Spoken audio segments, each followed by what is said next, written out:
So, Stephen, how did you get to where you are now? Well, I think, to be honest, a little bit of luck and perhaps making a few of the right decisions. Being at Virgin Galactic has been an amazing privilege, and there was quite a lot of luck attached to that. But I also decided to make what might have been judged a brave decision 13 years ago, leaving an industry that I knew very well and joining one that I didn't know anything about at all, pretty much. But what I did find was that skills were very transferable, and I also went a little with my heart, I suppose, as opposed to my head. I really loved the culture that I saw at Virgin, and I think one thing that I've learned certainly in my career is that culture, the way that a company looks after their people, is incredibly important to happiness and to productivity. So you didn't always want to be in a space company then. So what was your dream job when you were younger? Where did you see yourself going? Well, I can remember just about actually seeing the moon landings. So I was one of my first memories. So I did have that little space thing in my mind, but you're right. I wasn't one of those people that dreamt about being an astronaut. I actually saw myself as a career diplomat, believe it or not, but the Foreign Office wouldn't have me. So, but I think that was a little bit of a recognition of some of my skills. So I went into the city after school, and I think what I learned in that experience again was that the company that you work for, particularly the reason that a company says it does what it does, the purpose of a company is incredibly important. And then it was really just a case of learning a little bit about myself, really starting to know myself, what I was good at, what I wasn't good at, and trying to direct my career in a way which really played on my strengths and left as many of my weaknesses behind as possible. So did you face any difficulties when climbing the career ladder? And if so, how did you overcome them? Yeah, I think everybody faces difficulties, and in fact, I think if you didn't face difficulties, you really wouldn't, turn into the person that you can potentially become. So, yeah, I've certainly taken knocks, quite a few little ones and one or two big ones, and I think having a network that supports you, starting to feel confident about what you can do.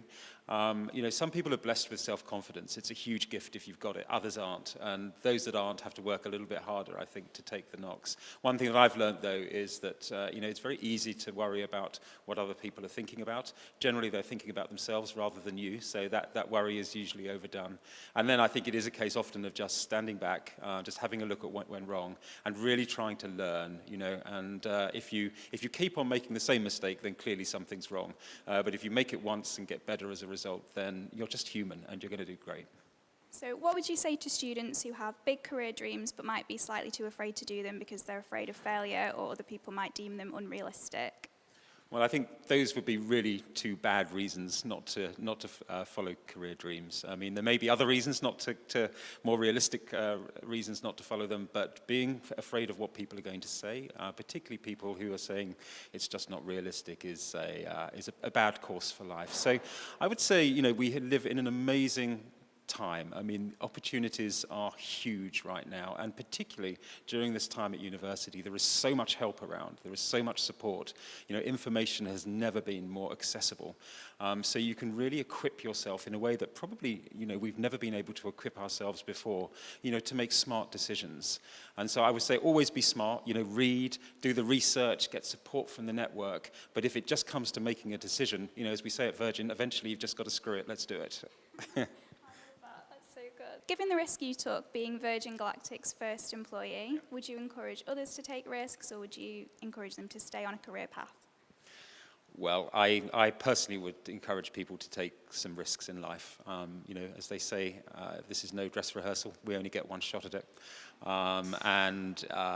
Taking risks, providing I think that they are risks that you sort of understand and they are at least semi-sensible, then just do it. I mean, I think some of them will turn out well, of course. Some of them won't. You'll learn from the ones that don't, and you'll make progress from the ones that do. I would say, in my experience anyway, there are a couple of things that are useful. I think listening to your heart as well as your head is pretty important. I have always found that the culture of a company that you're working in is incredibly important, and I think you get a sense for that culture the moment you walk through the door. And some cultures are pretty horrible to work in for some people, and others are just lovely. And I think if you can find a lovely culture, and for myself as well, a company that really knows why it's doing what it's doing as well as what it's doing is very, very important. So we talk a lot about purpose, and I think that from a job satisfaction and probably a productivity perspective, finding a company with a strong culture, one that really sort of matches your objectives and expectations, and one that really understands what its legacy is to people and to planet is a good way to start. So what would you say is your biggest success and your biggest failure? So I'll start with the good stuff. So, at Virgin Galactic, what we're doing is hard, but it's also pretty exciting. It's been an incredible journey. And I look back at my 13 years so far, and we're still on that journey, and there'll be one or two things that stand out. And I think probably the thing that stands out most of all is the community of what we call our future astronauts, so about 700 people that have booked tickets to come to space with us from around the world. When we started collecting those reservations back in 2005, it was really just a commercial imperative. We wanted to make sure that there were buyers out there for when we had a spaceship ready and waiting. But out of that sort of commercial activity has come something which is much bigger than anybody expected. It's a community of really special people who are already doing great things, in the lead up to their, to the trip of their lifetime. So I'm very proud of creating that, very proud of those people, the way that they've supported us and made our business better.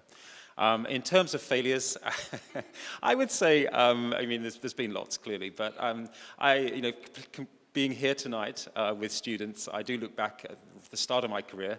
I think I could have benefited hugely from coming to university rather than deciding that I just wanted to get a job and earn some money as quickly as possible. So maybe one day I'll go back and have the university experience at the other end of my career. So I've got one more question, sorry, I just thought of. Have you booked your space flight? Well, when I first started at Virgin Galactic and I first met Richard Branson and we had a chat about whether I might come and start this company for him, I seem to remember he did say that I could have a seat. So I'm hoping to go fairly early in the schedule if that's possible. Yeah, I'm very excited about it as well.